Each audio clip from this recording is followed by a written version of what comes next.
2023년 1월 19일 오전 중국 절강성 핀양현에서 살인사건이 발생했습니다. 용의자는 올해 42세 양목순이었습니다. 경찰이 신고를 받고 현장에 출동했을 때 범인의 이웃인 일가족이 몰살당한 현장을 보고 충격을 받았습니다. 그러나 사건 현장은 이곳만이 아니었습니다. 잠시 후 경찰서에 또 다른 살인사건 신고가 접수되었습니다. 마을에서 촌장이 살해되었고 시청 공무원 한 명이 연속해서 살해당했다는 것이었습니다. 이 짧은 시간 동안 6명을 잔인하게 살해한 양목순에게는 아주 깊은 상처가 있었습니다. 목순은 그저 단촐한 가정을 꾸리고 평범하게 살고 있던 가장이었습니다. 그러나 그를 분노하게 만든 사건은 10년 전으로 거슬러 올라갑니다. 절강성 핀양현의 이 마을은 인구 13만에 그저 조용한 마을이었습니다. 그런데 어느 날 목순의 집 옆에 새로 이사온 왕씨가 건물을 짓는다며 토지 측량을 했습니다. 왕씨는 공무원들과 이곳저곳에 말뚝을 박더니 무엇인가 만족하지 않은 표정으로 불만이 많았습니다. 얼마 후 왕씨는 건물 공사를 시작했고 왕씨의 인부들은 목순의 토지 일부를 말도 없이 파헤치기 시작했습니다. 그를 지켜보던 목순은 왕씨의 행위가 어이없었습니다. 왕씨가 건물을 지으면서 일방적으로 아무 말 없이 목순의 땅 위에 건물을 짓고 있는 것이었습니다. 화가 난 목순의 아버지는 왕씨에게 따졌습니다. 대를 이어 살고 있는 본인 집을 아무 통보도 허가도 없이 왕씨 땅인 것처럼 사용하는 것이 말이 되냐며 따졌습니다. 그러자 왕씨는 토지 관계는 시청에서 관할하는 것이지 내가 알 바 아니라며 허가 내준 대로 공사를 하고 있을 뿐이라며 핀잔을 주었습니다. 화가 난 목순의 아버지는 시청 토지과에 찾아가 이번 토지 사용을 허가 내준 공무원이 누구냐며 나와보라고 했습니다. 한참 뒤 공무원과 토지 문제를 논쟁하던 아버지는 분을 가라앉힐 수 없었습니다. 아버지는 썩어빠진 공무원들에게 수백 번 항의해봤자 해결되지 않을 것 같아 당에 청원을 넣었습니다. 그러자 입장이 난처해진 공무원들은 아버지를 불러 설득하기 시작했습니다. 아버지는 대대로 물려내려온 땅을 한순간에 잃게 되자 참을 수 없었고 공무원들은 무엇인가 알 수 없는 이유로 아버지에게 그 땅은 왕씨 땅이니 더 이상 이번 사건으로 시끄럽게 하지 말라며 경고하고 돌아갔습니다. 아버지는 아마도 비리로 썩은 공무원 놈들이 왕씨에게서 돈을 처먹고 일방적으로 토지 소유권을 왕씨에게 준 것이 아닌가 생각했습니다. 공무원들은 아버지가 만약 다시 한번 이번 일로 시끄럽게 한다면 두 번 다시는 입을 열 수 없도록 조치하겠다며 잔뜩 겁을 주고 돌아갔습니다. 일방적으로 당하고 있던 아버지는 이번 사건을 뿌리 뽑겠다며 수년 동안 시청으로 쫓아다녔고 이곳저곳에 억울함을 호소했습니다. 목순은 아버지만 고생하는 것을 보고 있을 수 없어 담당 공무원에게 더 이상 이 사건을 방관하지 말고 차라리 왕씨가 건물을 지으며 뺏어간 토지에 대한 부상금을 지급해달라고 했습니다. 얼마 후 마지못한 공무원들은 그럼 이 정도 보상금은 어떠냐며 금액을 제시했는데 터무니없는 토지 보상금에 분노한 아버지는 공무원들과 몸싸움을 하던 중 쓰러지며 부상을 당했습니다. 그때 옆에서 지켜보고 있던 아들 목순은 아버지를 밀치는 그들을 보고만 있을 수 없어 몸싸움을 했습니다. 공무원들과의 몸싸움이 격해질 무렵 구급차 한 대가 도착했습니다. 구급대원들은 그 자리에서 목순을 태우고 정신병원으로 사라져버렸습니다. 아버지는 사라진 아들이 너무 불쌍해 고통스러워하다 1년 뒤 자살했습니다. 아버지는 아들의 인생을 망쳐버린 것이 본인 탓이었다며 이 사건 이순 후 매일 자책했다고 합니다. 아버지가 사망하고 정신병원에 3년을 감금되어 있던 목수는 그동안 가족과 전혀 연락을 할 수 없었습니다. 말 그대로 감금이 되어 있었기 때문에 가족이나 친구도 일절 면회가 금지되었던 것이었습니다. 정신병원에서 풀려나 집으로 돌아온 목수는 쑥대밭이 된 집안을 보고 울음을 터뜨렸습니다.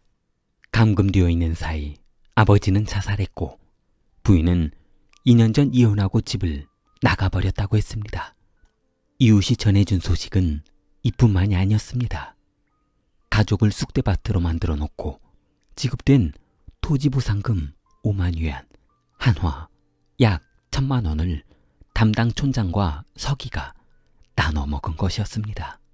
목수는 이 어처구니 없는 사실을 확인했습니다. 그들은 목순이 실종되어 사라지고 나타나지 않자 너무 좋은 기회가 생겼다며 목순에게 지급된 토지 보상금을 몰래 갈취한 것이었습니다. 개인이라면 불가능하겠지만 촌장이 서명하고 당 간부가 결재한 것이라면 이야기가 달라질 수도 있는 것이었습니다.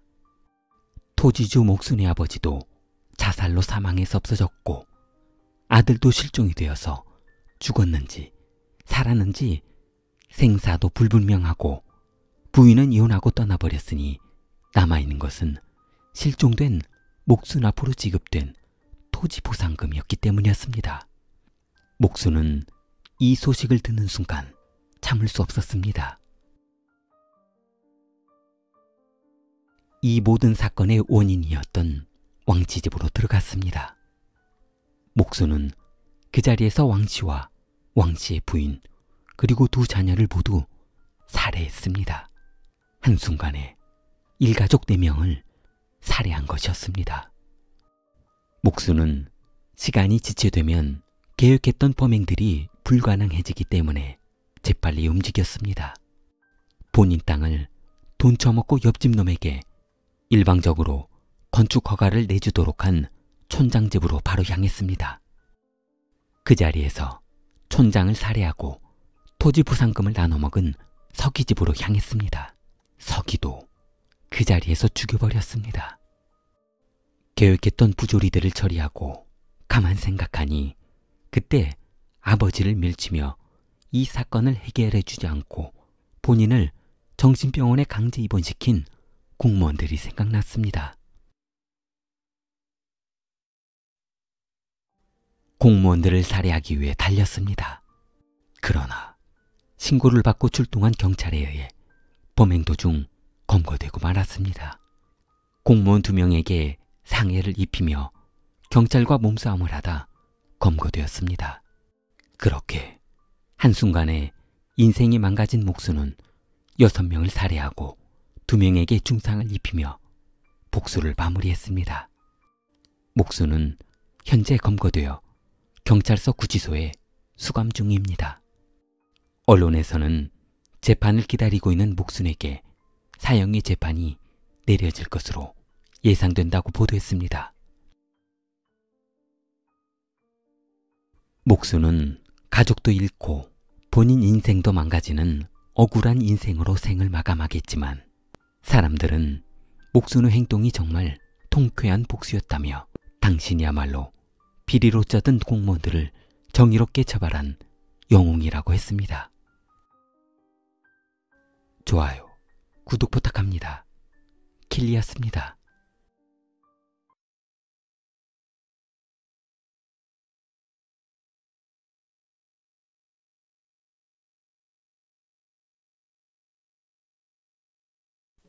인천 외진시장통.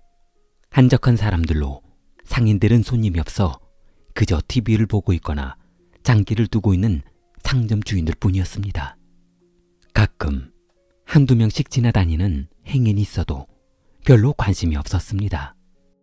1974년 12월 매서운 한파가 휘몰아치고 사람들은 추위에 떨었습니다. 시장통 안쪽에 쌀가게를 운영하고 있는 젊은 아가씨가 있었는데 주위에서 칭찬이 많았습니다. 한참 꾸미고 다닐 나이에 반해 돈을 벌겠다며 장사를 시작했는데 벌이도 나쁘지 않았습니다. 남편과 두 자녀가 있었는데 네 가족 먹고 살기에는 충분했습니다. 남편 정시화는 오른쪽 다리가 없는 장애가 있어 돈벌이를 못하고 있었는데 남편의 이런 장애는 서로 이미 알고 결혼한 터라서 장애가 되지 않았습니다.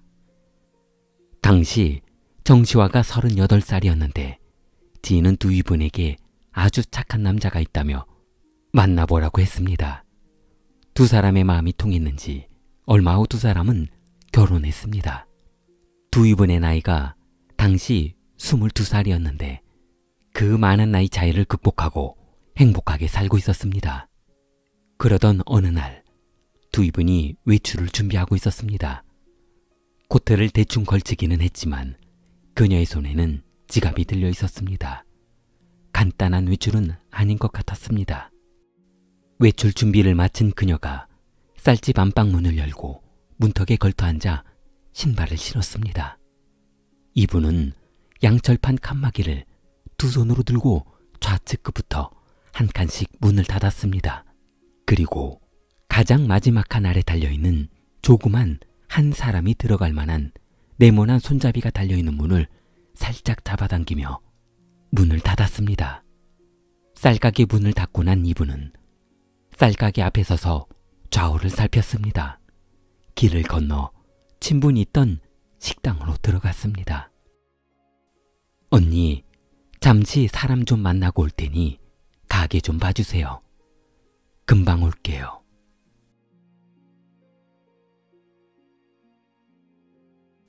두 시간 뒤 이분이 일을 마치고 돌아왔습니다. 식당 안으로 들어간 이분은 언니에게 고맙다며 다정하게 인사를 했는데 언니는 이웃끼리 뭐 이런 사소한 것으로 고마워하냐며 식당 앞까지 이분과 함께 나와주었습니다. 그런데 식당 앞에서 쌀가게를 바라보던 이분은 조금 이상했습니다. 언니, 우리 쌀가게에 손님이 다녀갔어요? 언니는 본인이 쌀가게를 지켜보고 있던 동안에는 아무도 다녀간 사람이 없다며 고개를 좌우로 흔들었습니다. 혹시나 두이분이 본인을 도둑질한 사람으로 오해하는 것은 아닌지 살짝 기분이 나빠졌습니다. 식당 언니는 그럼 본인이 못 본 사이에 손님이 다녀갔었는지 확인 한번 해보자며 두 사람이 같이 쌀집으로 걸어갔습니다. 쌀집 앞에 멈춰선 두 사람은 쌀집 오른쪽 아래 조그만 양철문이 살짝 열려있는 것을 보며 분명 나갈 때 두 사람이 보았을 때는 완전히 닫혀 있었는데 이상하다며 쌀집 안으로 들어가 보았습니다. 그러나 쌀집에 들어간 두 사람은 아무리 주위를 두리번거려도 도둑놈의 흔적은 없었습니다. 도둑이라고 해봐야 쌀이나 조금 퍼간 것처럼 흔적도 남지 않을 정도였습니다. 식당 언니는 그나마 다행이라며 식당으로 돌아가려 했습니다. 그때 이분이 안방문을 천천히 열어본 순간 이분은 뒤로 넘어지며 쓰러지고 말았습니다. 식당 언니는 무슨 일이 있냐며 이분에게 다가왔고 식당 언니가 방문 손잡이를 잡고 방문을 열어젖히는 순간 처참한 방 안의 시신들을 보고 너무 놀랐습니다. 이분의 남편과 두 딸이 죽어있는 것이었습니다. 식당 언니는 아마 살면서 이런 사람 죽어있는 광경을 본 것처럼 충격적인 장면을 목격하는 것은 없을 것이라면서 이분 옆에 쓰러지고 말았습니다. 방문 앞에 쓰러져 있던 식당 언니는 방문 앞에 살짝 흘러나오는 연탄가스 냄새를 맡았습니다. 이거 무슨 냄새지? 언니는 이분 가족이 연탄가스 질식사로 인한 사고인 것으로 판단하고 남편을 부르기 위해 벌떡 일어나 식당으로 달려갔습니다.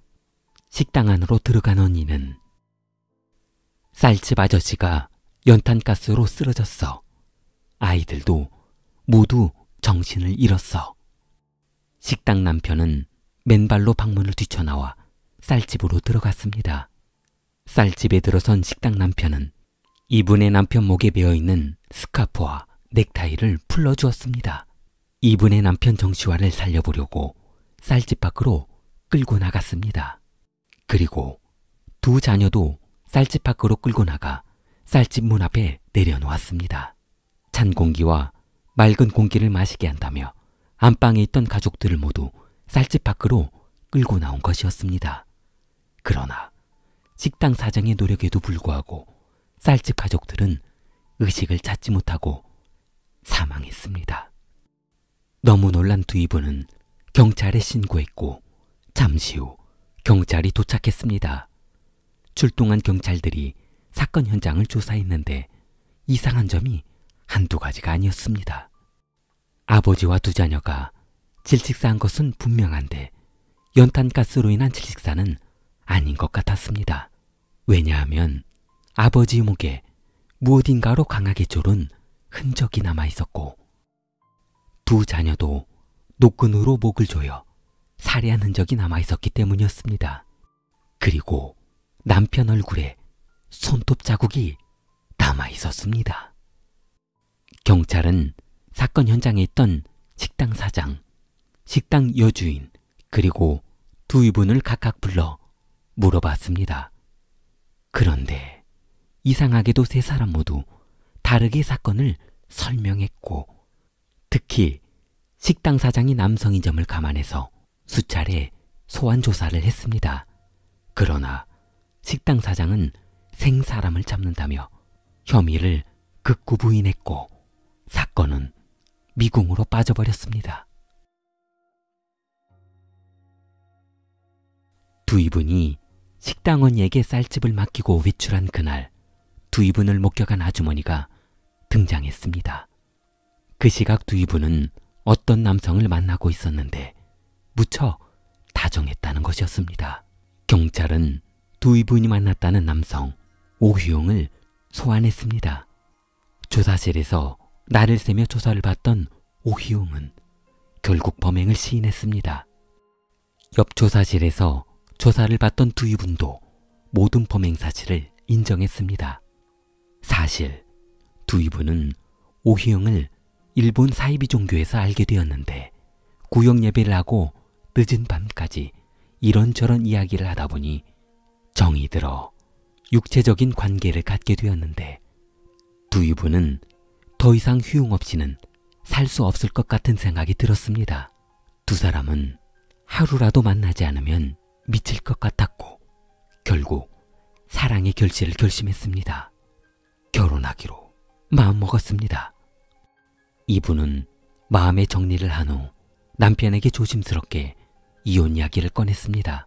그러자 남편은 이 어린 자식들을 생각하면 그런 말이 나오냐며 절대 안 된다고 했고 한번 남편에게 마음이 떠난 이분은 더 이상 그 집에 머물고 싶지 않았습니다. 오로지 오휘용뿐이었습니다. 남편이 이혼을 안 해주자 한참을 고심하던 이분은 이곳저곳을 돌며 다량의 수면제를 구입했습니다. 사건 당일 이분은 식사를 마친 남편과 아이들에게 건강에 좋은 음료라며 음료수를 건네주었습니다.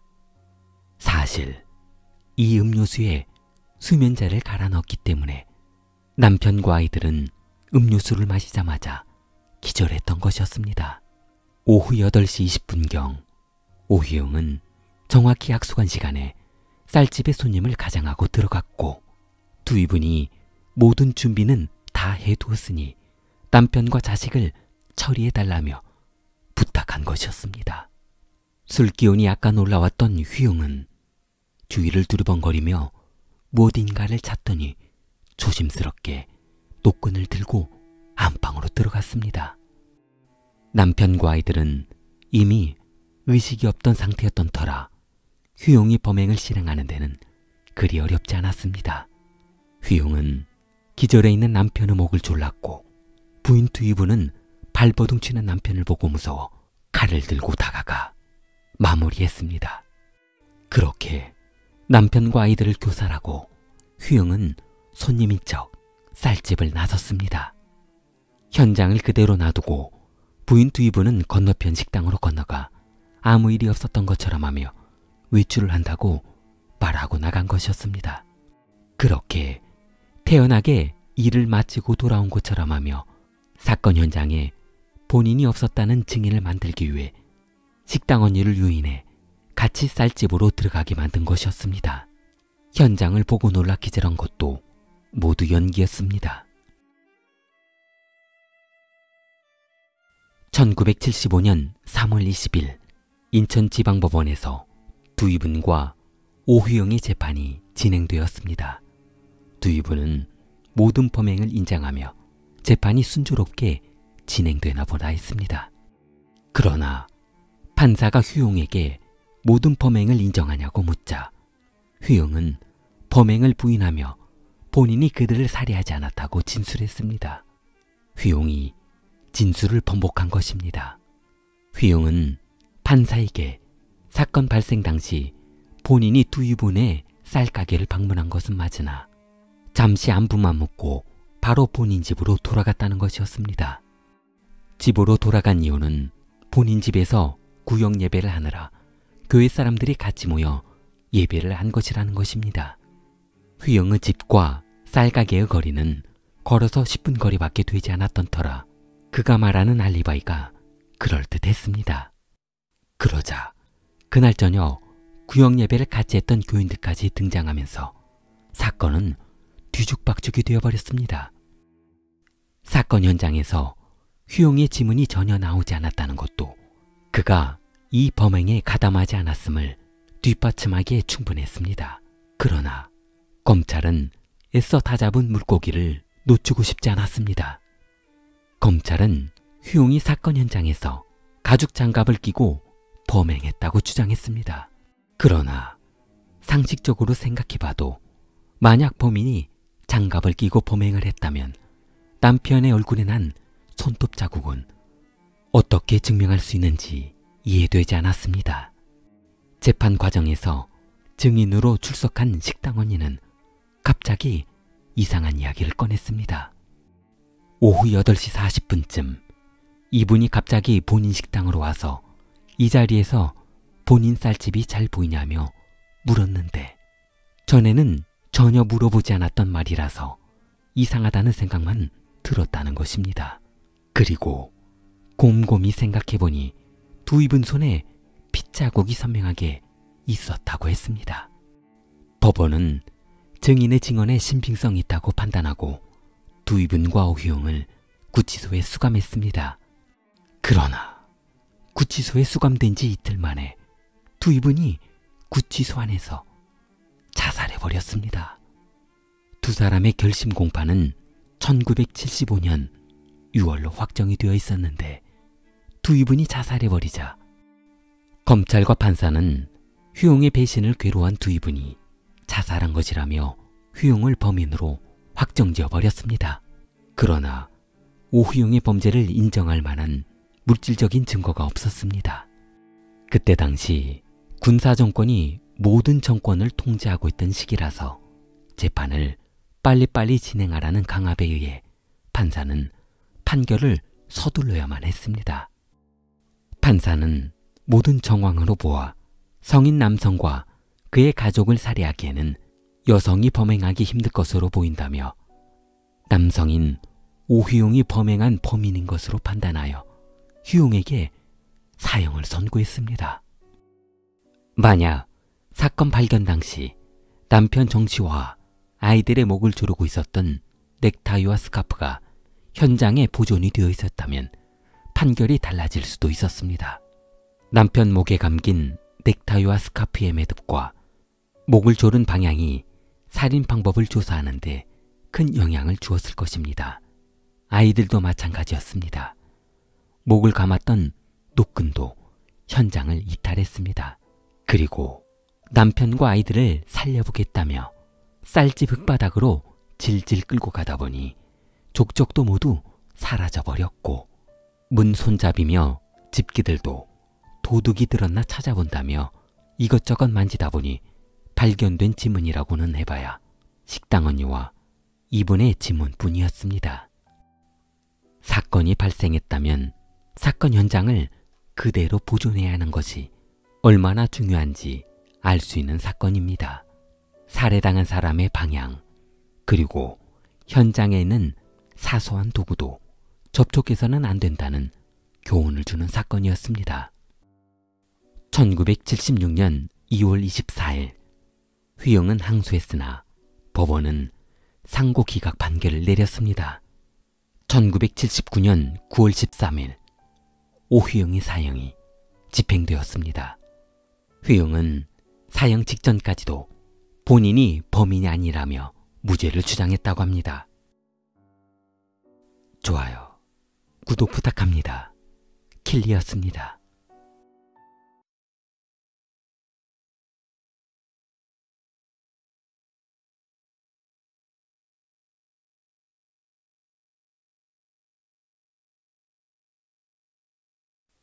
(1975년 4월 2일) 오후 7시, 도쿄 나카노구에 살고 있는 12세 중학생이었던 소녀는 마을 목욕탕으로 목욕을 하러 갔습니다.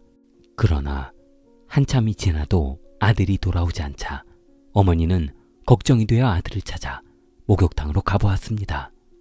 그러나 목욕탕에 가봐도 아들은 보이지 않았고, 목욕탕 주인은 아들이 목욕을 마치고 집에 돌아간다며 얼마 전 목욕탕을 나섰다고 했습니다. 어머니는 아들을 찾아 백방으로 돌아다녔습니다. 아버지는 유명 프로레슬러였는데 집에 없었기 때문이었습니다. 만약 아들 실종 사건이 언론에 타고 화제거리라도 된다면 분명 본인이 조롱거리가 될 것이라고 생각했습니다. 아버지는 언론의 조롱거리가 되기 싫어 어머니에게 아들의 실종을 전해 들었지만 경찰에 신고하지 않고 돌아올 때까지 기다리자고 했습니다. 하루가 지나도 이틀이 지나도 아들은 돌아오지 않았습니다. 연락조차 없었습니다. 그런데 아들이 행방불명이 된 지 2일 후 집으로 이상한 편지 한 통이 도착했습니다. 우편모로 발송지는 오차이 나카사키 우체국에서 발송된 것이었습니다. 아이를 찾고 싶으면 오늘 오후 4시까지 15만 엔을 가지고 스루가시마역으로 나오시오. 어머니는 편지를 받자마자 소름이 돋았습니다. 더 이상 지체했다가는 영원히 아들을 찾을 수 없을 것 같은 불안감에 경찰에 신고하기로 했습니다. 어머니는 남편과 이혼 중이어서 경찰에 신고할 때만 해도 신중해야 했습니다. 경찰은 사건을 접수하고 특별수사팀을 꾸려 어머니와 함께 범인을 검거하기로 했습니다. 어머니는 범인의 요구대로 현찰 15만 엔을 찾아서 스루가시마역으로 향했습니다. 그러나 현장에서 유괴범을 잡을 것 같았던 경찰의 기대와는 달리 어머니에게 접근하는 사람도 바라보는 사람도 없었습니다. 그렇게 허무하게 현장에서 철수한 경찰은 아들이 실종된 장소인 마을 목욕탕으로 가보기로 했습니다. 현장 조사를 마친 경찰은 아무런 성과도 올리지 못한 채 허탕을 치고 돌아가야만 했습니다. 그 뒤로 4월 2일, 목욕탕에서 아들을 보았다는 제보가 들어왔습니다. 목격자는 그 당시 약 25세 전후로 보이는 한 남성이 아들 손을 잡고 목욕탕을 나갔는데 두 사람은 상당히 밝은 표정이었다고 했습니다. 누가 봐도 어느 정도 친분이 있던 관계로 보였다고 했습니다. 그러나 그 이후 행방은 묘연해서 도저히 찾을 수 없었습니다. 그렇게 며칠이 지나고 경찰서에 한 통의 전화가 왔습니다. 전화를 건 사람은 사쿠라가오카 정신병원 원장이었습니다. 원장은 본인 병원에 입원해 있는 환자 중 쿠니타로라는 남성, 당시 26세였는데 사쿠라가오카 정신병원에서 약 5년 동안 입원 치료를 하고 상당히 호전이 되어 퇴원시킨 후 재택치료하라며 병원에서 퇴원을 시켰는데 집에서 치료하던 중 4월 4일경부터 급격히 정신 상태가 안 좋아졌는데 상당히 불안한 모습으로 계속해서 의심스러운 행동과 말을 반복해서 했다고 했습니다. 4월 9일 병원 원장은 경찰에 신고를 했는데 본인은 환자 중 한 사람이 심한 정신착란증을 보이며 난동을 부려 감금해 두고 환자가 요구하는 것을 가지러 환자의 집에 갔었는데 도저히 믿을 수 없는 물건이 그곳에 있었다는 것이었습니다. 원장이 그 환자의 집에 들어가 보니 환자의 방에 포르말린으로 절인 시신이 진열되어 있던 것이었습니다. 포르말린이란 포름 알데히드라고도 불리는데 무색투명한 공업용 방부제입니다. 이 환자가 바로 하야시 쿠니타로였습니다. 당시 26세였던 쿠니타로는 정신병으로 병원에 입원해 있었는데 왜 이런 범행을 저질렀는지 알 수 없었습니다. 경찰은 정신병원에 입원해 있던 쿠니타로를 구속했습니다. 쿠니타로에게 범행을 추궁한 결과 피해자의 시신은 그 집 다다미 아래에 일부가 있었고 2개의 어항 속에 각각 사람의 머리와 신체의 일부가 담겨져 있다는 것이었습니다. 또 다른 커다란 수조에는 사람의 몸통과 양팔이 포르말린으로 절여져 있었습니다. 쿠니타로는 경찰의 조사 과정에서 충격적인 범행을 자백합니다. 사실 실종된 소년이 본인의 연인이었다는 것이었습니다. 소년이 목욕 갔던 4월 2일 쿠니타로도 그 목욕탕에서 목욕을 하러 갔는데 한참 샤워하던 중 가만히 소년을 지켜보던 쿠니타로는 그에게 다가가더니 천천히 뒤에서 껴안은 것이었습니다. 그러나 그 순간 너무 무서웠던 소년은 반항하지 못하고 가만히 있었습니다. 타로는 얼마 전부터 같은 목욕탕에 이 소년이 자주 온다는 것을 기억하고 있다가 4월 2일 소년을 마주치자 이 기회가 아니면 본인의 사랑 표현을 못할 것 같다며 그렇게 사랑을 표현한 것이었습니다. 소년은 이전에도 집요하게 말을 걸어오던 타로 요구에 대화를 해준 것이 아마 타로 본인에게 호감이 있어 대화를 해준 것으로 착각한 것 같다고 친구들에게 말했었습니다. 내가 만약 그 사람의 요구를 들어주지 않으면 나를 죽일지도 모르겠다 라고 소년의 친구는 기억했습니다. 타로는 목욕탕에서 소년에게 집요하게 본인 집으로 한번 놀러가자며 요구했습니다. 본인 집에 가면 먹을 것도 많고 만화책도 많으니 잠시만 들렸다 가라고 집요하게 요구했습니다. 집에 데려간 타로는 소년에게 같이 뛰어놀자며 한참을 집안 곳곳을 뛰어다녔습니다. 땀이 나서 옷이 살짝 젖자 타로는 소년에게 우리 같이 옷을 벗고 잡으러 다니는 놀이를 해보면 어떻겠냐고 했습니다. 마음이 썩 내키지 않았던 소년은 타로 제안을 거절했습니다. 그러자 타로는 소년이 본인의 제안을 무시한 것이 기분 나빴습니다. 그 자리에서 소년을 구타에 쓰러뜨린 후 수건으로 목을 졸라 살해했습니다. 소년은 피를 흘리며 쓰러졌고 타로는 이전에 고양이를 죽였던 것처럼 이 소년을 천천히 즐기면서 죽였습니다.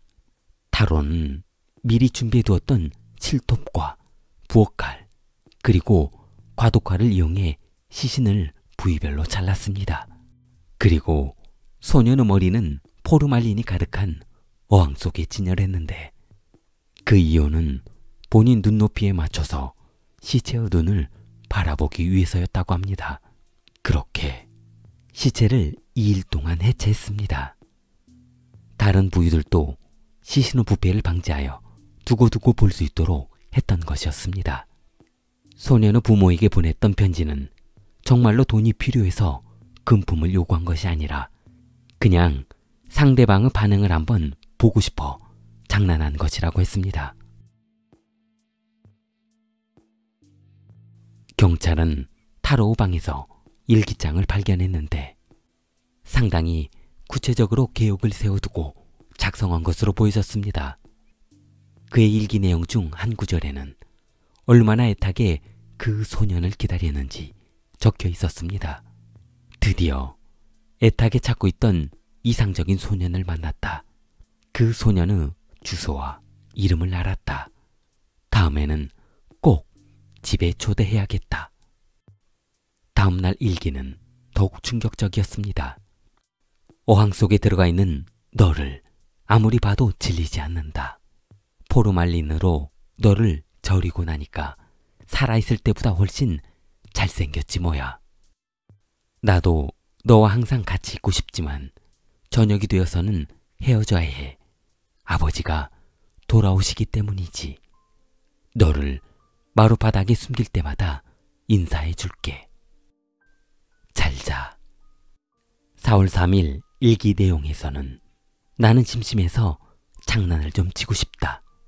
소년의 집에 편지를 한 통 써야겠는데 아이를 찾고 싶으면 15만 엔을 가지고 역 앞으로 나와라 라고 하는 것이 재미있지 않을까.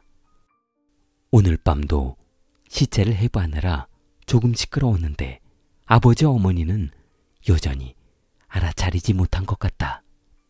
귀여운 자기를 영원히 보관해야지.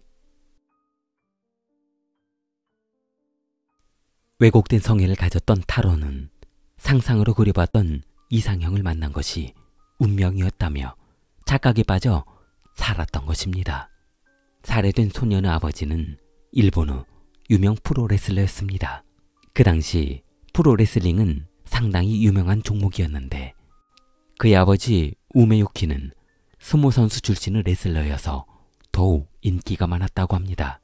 1917년생인 아버지는 아카타현 출신으로 1934년 1월 처음 스모계에 발을 붙여 1940년, 1942년 우승도에 상당한 인기가 있었다고 합니다. 역도산이 이끌었던 1945년 일본계 프로레슬링 창단 멤버로도 활동했다고 합니다. 그 뒤로 1955년 국제 프로레슬링으로 이적한 후 1956년 5월 15일 국제대회 우승을 하기도 했습니다. 그런데 그 뒤로 우승을 못하자 그런 인기는 얼마 가지 못했습니다. 결국 1946년 스모계에서 은퇴하고 말았는데 그 이유가 프로레슬링 쪽으로 직업을 바꾸기 위해서였습니다. 이미 스모보다는 프로레슬링의 인기가 많았고 스모 선수 출신의 레슬러가 필요했던 시기였기 때문이었습니다. 아들이 실종되었을 당시도 아버지는 아들에게 무관심했습니다.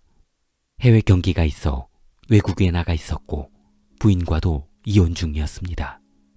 어차피 이혼 중이라서 자녀에 대한 관심이 없어 본인이 좋아하는 프로레슬링에 전념할 수 있고 홀가분했습니다. 본인이 유명 레슬러인데 아들의 유괴 사건이 커지면 본인의 인기에도 영향이 있을 것을 걱정한 그는 냉정하게 가족과 선을 그었던 것이었습니다. 유키 씨는 13년이 지난 1970년에 일본으로 돌아왔고 결국 1980년 뇌졸중으로 사망했습니다. 살인범 타라오 아버지는 1900년생으로 일본 제1회 바둑 선수권 대회에서 우승하는 아주 유명한 바둑 기사였다고 합니다. 1969년 구단으로 승격해 사망 직전까지 일본 최연장자 바둑 기사로 활동했다고 합니다. 사건 당일에도 아버지는 바둑 대회에 출전해 대국 중이었다고 했습니다. 타로우 정신병력은 성장하면서 커졌는데 집안에서 고양이 12마리를 키우던 중 말 안 듣는 고양이를 골라 이유 없이 죽이고 일부를 먹어봤다고 합니다. 타로우 정신병력은 본인에게서 멈춘 것이 아니었습니다.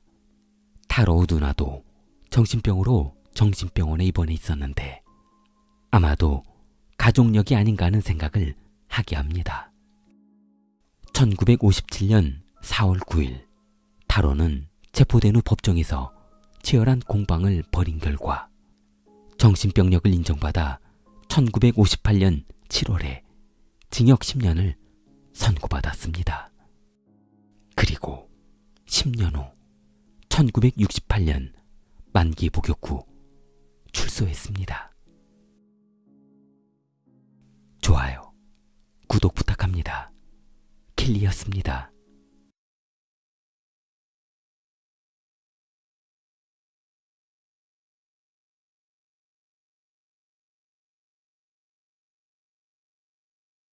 (1992년 9월 11일) 오전 8시 일본 호아누 바닷가 옹벽 아래 한 남성으로 보이는 낚시꾼이 익사한 채 발견되었습니다. 그러나 현장에 출동한 경찰은 낚시꾼이 사망한 과정이 조금 이상했습니다. 바닷물에 빠져 죽기는 했는데 간조 시간대라서 성인 남성이 빠져있는 자리에서 그대로 일어선다면 아마 익사할 정도의 물높이는 아닐 것으로 판단했습니다. 더욱더 이상한 것은 이 낚시꾼이 달랑 낚싯대 하나만 가져온 것이었습니다.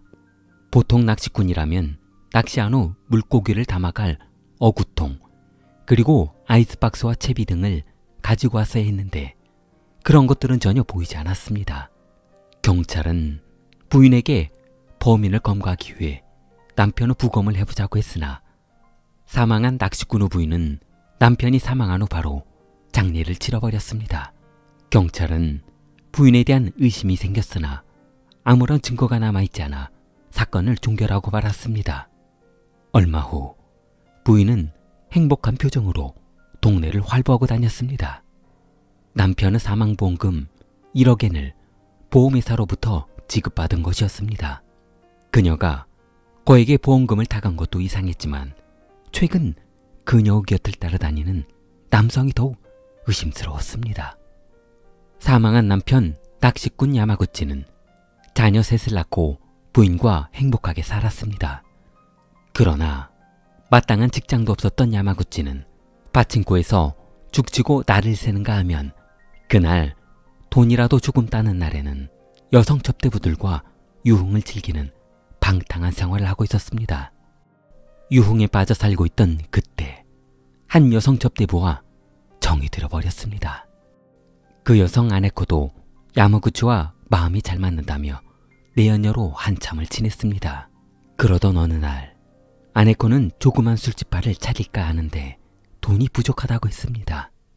그러자 야마구치는 선뜻 120만엔을 대출해서 그녀에게 빌려주었고 야네코는 남편과 함께 조그만 술집을 차리게 되었습니다. 그러나 두 사람의 기대와는 달리 술집은 장사가 잘 되지 않았습니다. 손님으로 매일 그 술집에 찾아갔던 야마구치는 장사가 잘 되는 것에는 관심이 없었고 그저 테이블에 앉아 그녀 아네코와 수다 떠는 것에만 관심이 있었습니다. 아네코 남편 스루다 사장은 장사가 안 된다면서 자주 싸우다 1994년 4월 이혼하게 되었습니다. 그런데 남편 스루다는 본인들의 이혼이 부인의 내연남 야마구치 때문이라면서 야마구치에게 위자료 150만엔을 요구했습니다. 야마구치는 이 사실을 인정하며 아네코 남편 스루다에게 위자료를 지급했습니다. 한 달 뒤 분이 안 풀린 스루다는 야마구치에게 충격적인 협박을 합니다. 당신이 내 부인과 불륜관계를 가져 가정을 파탄냈으니 나도 당신 부인과 관계할 자격이 있는 것 아니오. 야마구치는 그런 말도 안 되는 소리를 하지 말라며 절대 안 된다고 했습니다. 스루다는 야마구치 부인 레이코를 만났습니다. 레이코는 1985년생이었는데 사가현에서 태어나 1979년 간호대학을 졸업한 후 가네시마에 있는 병원에서 간호사로 일하고 있었습니다. 스루다는 부인을 설득해 남편은 저렇게 불륜으로 다른 여자하고도 지내고 당신하고도 부인 관계로 지내고 있는데 너무 억울하지 않냐면서 관계를 하자며 설득했습니다. 스루다가 집요하게 관계를 요구하자 가만 생각해보니 이 사람 말이 틀린 것은 아니었습니다. 결국 레이코는 스루다와 인근 모텔로 들어가 관계를 했습니다. 그러나 태생 양아치였던 스루다는 그녀와 관계하는 사진을 모두 찍어두었습니다. 스루다는 그날 이후 그녀에게 사진을 보여주면서 협박하며 계속해서 관계를 요구했고 지속적인 연인 관계로 만날 것을 명령합니다. 얼마 후 야마구치는 부인이 스루다와 맞바람을 피우고 있다는 것을 눈치채고 만약 그놈과 살 거면 자식은 줄 수 없다며 엄포를 놓았습니다. 그러자 레이코는 친권도 빼앗기고 재산도 분할해주지 않겠다는 남편의 말을 듣고 증오를 품게 되었습니다. 스루다는 레이코에게 본인 술집에 와서 도우미로 일하면서 돈을 벌어보라고 했고 그녀는 스루다의 요청에 술집에서 일하게 되었습니다. 그런데 그 술집에서 묘한 상황이 생겨버렸습니다. 스루다의 전처도 도우미로 일하고 야마구치 부인 현 스루다의 연인도 술집에서 같이 일하는 꼴이 되어버렸습니다. 레이코는 이혼하기 전 야마구치를 사고로 인한 사망으로 위장하기로 마음먹었습니다. 그렇게만 된다면 사망보험금 1억엔을 손쉽게 벌 수 있을 것이라 생각했습니다. 레이코는 시간 날 때마다 남편 죽일 방법을 생각했습니다. 결심한 레이코는 어렵게 스루다에게 남편을 같이 살해해서 보험금을 둘이 나눠 갖자며 제안했습니다. 그러나 스루다는 한참을 생각하더니 본인이 못된 놈인 것은 알겠지만 차마 사람 죽이는 일은 할 수 없다며 거절했습니다. 레이코는 연인으로 지내고 있는 스루다가 본인의 의견을 거절할 것이라고는 생각지도 못했습니다. 그렇게 고민하고 있던 그때 술집 단골 손님 외오개가 들어왔습니다. 평소 외오개는 술집에 앉아 전화통화를 하면서 빚 독촉에 시달리는 것 같았고 매일 괴로워 술을 마시는 것 같았습니다. 레이코는 테이블 옆 의자에 앉아있는 외오개에게 다가가 남편 사망보험금을 둘이 나누어 가는 것은 어떠냐고 물었습니다. 그러자 외오개는 생각을 좀 해보겠다며 시간을 달라고 했습니다. 두 사람은 이런저런 계획을 세우던 중 정이 들어 육체적 관계를 갖게 되었고 더 깊이 정이 들어버린 외오개는 그녀와 세운 계획을 실행하기로 했습니다. 1992년 9월 10일 오후 8시 야마구치는 부인 레이코가 차려준 저녁 식사를 하자마자 식탁에 머리를 쳐박고 고꾸라졌습니다. 부인 레이코가 저녁 식사 카레라이스에 다량의 수면제를 갈아 넣었기 때문이었습니다. 그렇게 잠들어 있는 야마구치를 부인 레이코와 또 다른 내연남 외오개가 사가현 후지츠군 다라마치 해안으로 옮겼습니다. 그날 새벽 1시 30분경 잠들어 있는 야마구치를 옹벽 아래 바닷물 속에 머리를 쳐박고 익사시켜버렸습니다.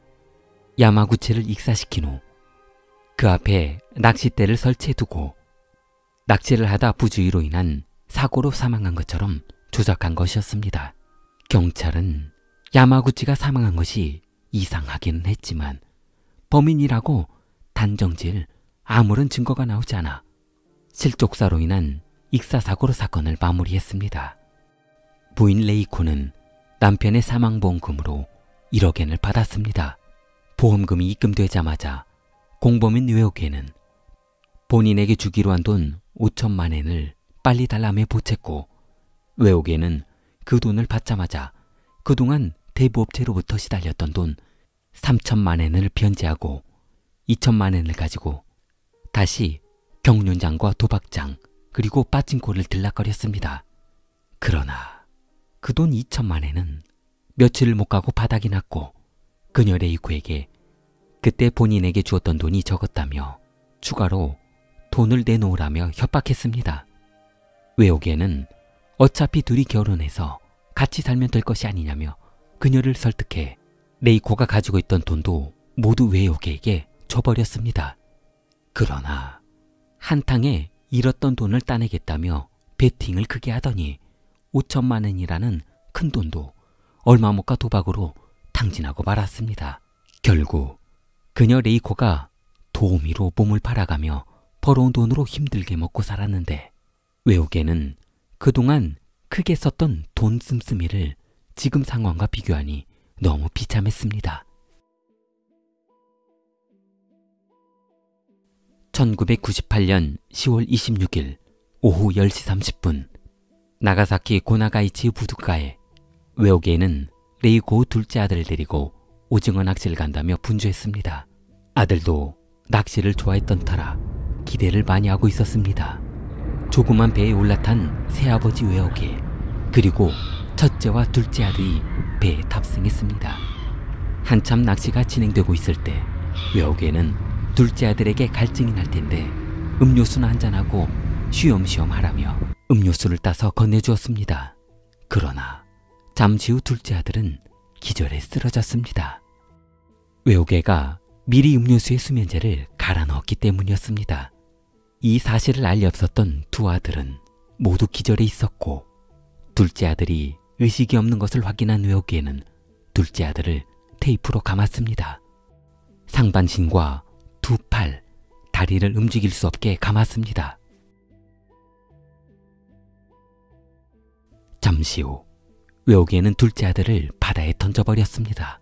어머니 레이코가 둘째 아들 앞으로 보험을 들어놓았기 때문이었습니다. 외옥애는 그동안 도박과 경륜으로 돈을 탕진하자 큰 돈이 필요했었는데 야마구치를 살해해서 거액의 보험금을 받아보니 이처럼 쉬운 돈벌이가 없었던 것이었습니다. 조사도 받지 않고 순순히 그 많은 돈을 지급해주니 꿀맛 같은 유혹을 뿌리칠 수 없었습니다. 부두로 돌아온 외옥애는 경찰에 신고했습니다. 아이가 내일 학교에 등교를 해야 하는데 오징어 낚시를 하다가 그만 바다에 빠져 실종되었습니다. 빨리 인근을 수색해서 찾아주세요. 40분 후 해경과 경찰, 어부들이 협동으로 인근을 수색한 결과 둘째 아들의 시신을 찾았습니다. 그러나 아들의 사망을 조사하던 경찰은 얼마 전 비슷한 방법으로 사망한 아버지의 사건을 연관시키며 아들의 사망이 우연한 사망이 아니란 생각이 들었습니다. 경찰은 아들의 시신을 부검해 보기로 했습니다. 그러자 아들의 시신에서 다량의 수면제 성분이 검출이 되었고 이미 기절한 상태에서 누군가 바다에 빠뜨려 익사시킨 것으로 파악됐습니다. 경찰은 6년 전 남편의 사망보험금 1억엔을 지급받은 부인을 의심스럽게 생각하고 이 아들 사건도 부인과 연관이 있을 것으로 판단하고 보험금 지급을 정지시켰습니다.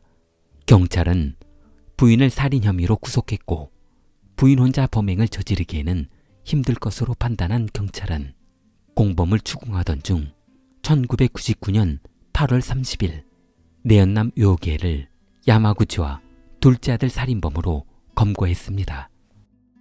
2004년 5월 20일 레이코는 살인 혐의로 무기징역이 선고되었습니다. 그러나 레이코는 복역 중 교도소의 다른 남성과 또다시 옥중 결혼을 하게 되어 여러 사람들에게 큰 충격을 주었습니다. 외옥애는 사형을 선고받고 현재 복역 중입니다. 경찰은 그들의 조사가 그렇게 끝났다고 생각했습니다. 그러나 경찰은 그들의 악마 같은 계획에 경악을 금치 못했습니다. 첫째 아들 앞으로 4천만 원짜리 생명보험을 들어놓았고 10살짜리 딸 앞으로도 2,500만 원짜리 생명보험을 들어놓았던 것이었습니다.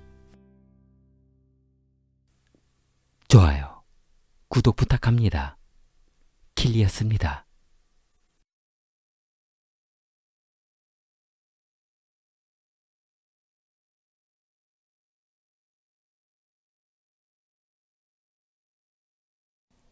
일본 미야자키 현역 경찰서에 한 통 전화가 왔습니다.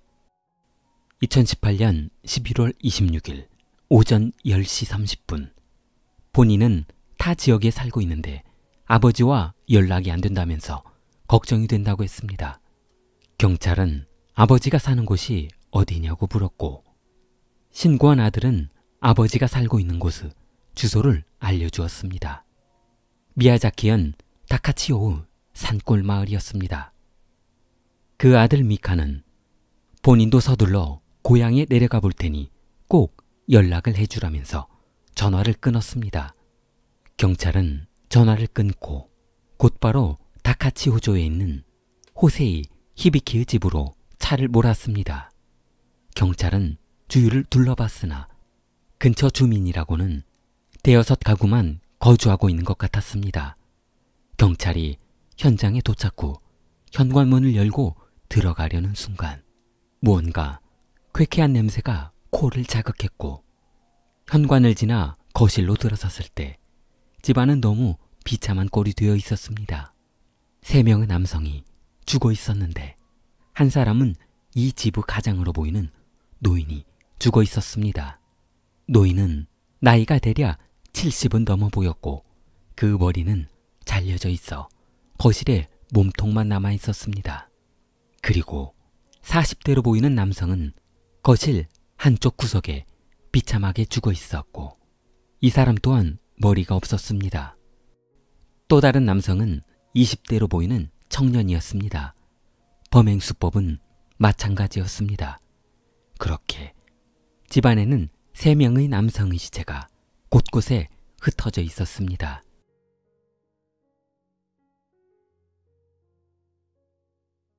집 밖에는 이 집 가장의 부인으로 보이는 60대 정도로 보이는 여성이 자상을 입은 채 사망해 있었습니다. 그리고 집안에서 사망한 여성은 목이 졸린 상태로 상당히 자극적으로 살해한 것 같았습니다. 아마도 천천히 고통스럽게 즐기면서 죽이지 않나 생각이 듭니다. 마지막 시신은 너무 어린 아이였습니다. 경찰은 시신을 수습하는 데만 오랜 시간이 걸렸습니다. 총 6구의 시신이 발견되었기 때문입니다. 경찰은 사건을 조사하기 시작했습니다. 사망한 사람의 신원은 노인 72세, 이 집의 가장 보생이었습니다. 그리고 그 부인과 차남의 부인, 차남의 2 자녀였습니다. 한 가지 이상한 점은 가족과는 아무 관계가 없는 한 사람도 죽어 있었다는 것이었습니다. 그 집에는 차남도 같이 거주했으나 차남의 시신은 발견되지 않았습니다. 경찰은 차남만 없어진 것이 의심스러워 차남을 수배하기로 했습니다. 경찰은 아마도 차남이 가족의 불만을 가지고 한순간에 범행한 후 도피한 것으로 판단했습니다.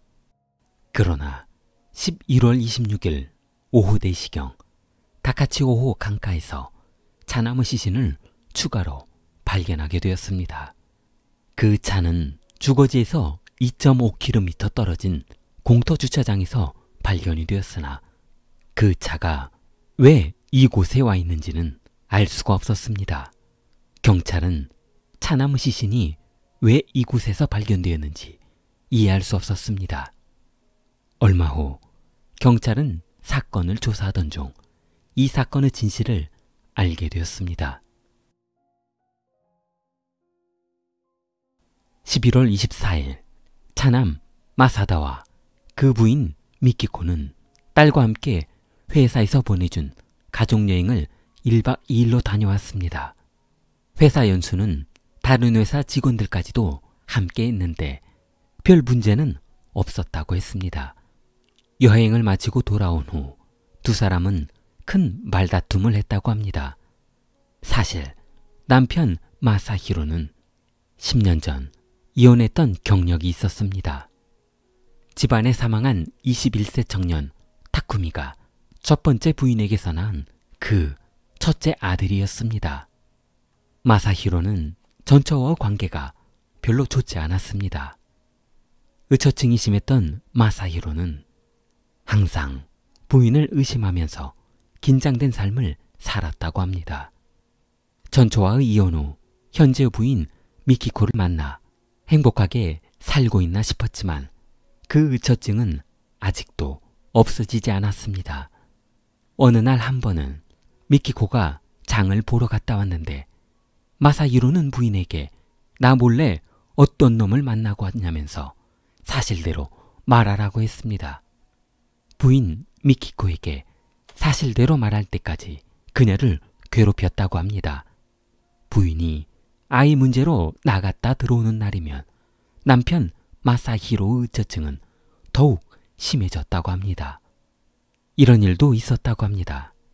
어느 날 그녀가 친구에게 전화를 하고 있었는데 전화를 끊자마자 달려와서 지금 누구하고 통화를 했었냐며 물었고 미키코는 친구하고 통화를 했다고 하자 거짓말하지 말라면서 지금 전 남편과 통화한 거 내가 모를 줄 아냐면서 또다시 부인의 외도를 의심했다고 합니다. 그렇게 마사히로는 부인을 숨 쉴 수 없도록 감시하고 괴롭혔다고 합니다. 감정이 더욱 깊어지게 된 계기에는 아이가 생기면서부터였습니다. 두 사람 사이에서 낳은 막내딸 유이가 태어나면서 더 싸우기 시작했다고 합니다. 마사히로는 올해 7살이 된 막내딸이 본인 딸이 맞는가 하는 의구심도 들기 시작하면서 더욱 싸움 횟수는 잦아졌다고 합니다. 그동안 남편 마사히로는 부부싸움의 고충을 직장 동료 마츠오카에게 털어놓았었는데 그때마다 친구가 적절하게 처리해 주어 두 사람의 부부싸움은 더 이상 심화되지 않았고 어느 정도 선에서 멈추었다고 합니다. 그러자 사고가 발생한 하루 전 25일 평상시 같으면 마사히로가 정확히 6시면 출근을 해야 하는데 출근을 하지 않자 이번에도 직장에서 일하고 있던 동료 마츠오카가 퇴근하는 길에 그 집에 들러 부부싸움을 말리러 갔었던 것입니다. 마츠오카는 소란스러운 집 안으로 들어갔고 부부가 심하게 싸우고 있는 광경을 더 이상 보고 있을 수가 없어 두 사람 사이를 막아섰습니다. 마사히로는 심한 의처증이 있었는데 그는 사실 오래전부터 정신분열증으로 정신과에서 치료를 받고 있었습니다.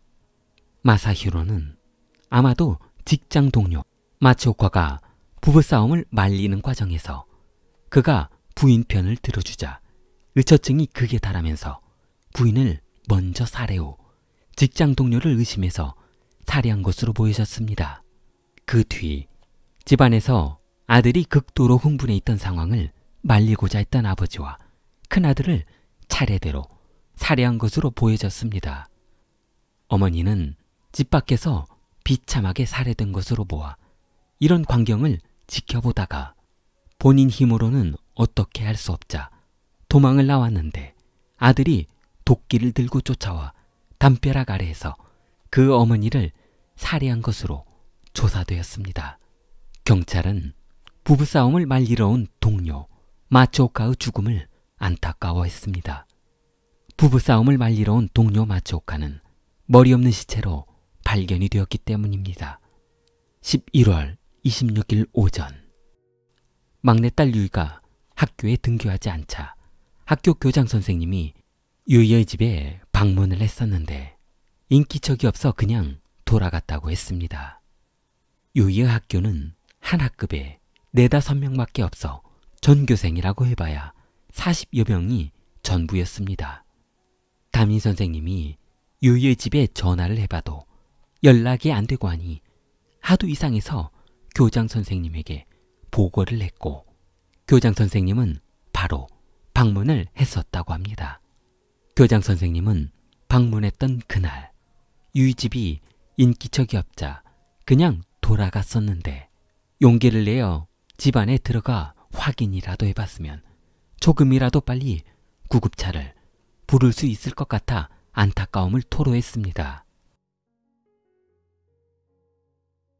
마사히로는 6명을 살해 후 행방이 불명이 되어 도주한 것으로 생각이 되었는데 강과 바다가 접하는 지점에서 머리가 파손된 채 발견된 점으로 보아 다리 위에서 투신하여 자살한 것으로 조사되었습니다. 마사히로 봉고차가 인근 타카치오 다리 위 주차장에서 발견된 것으로 보아 이곳에서 주차한 후 다리 위로 걸어간 것으로 조사되었습니다.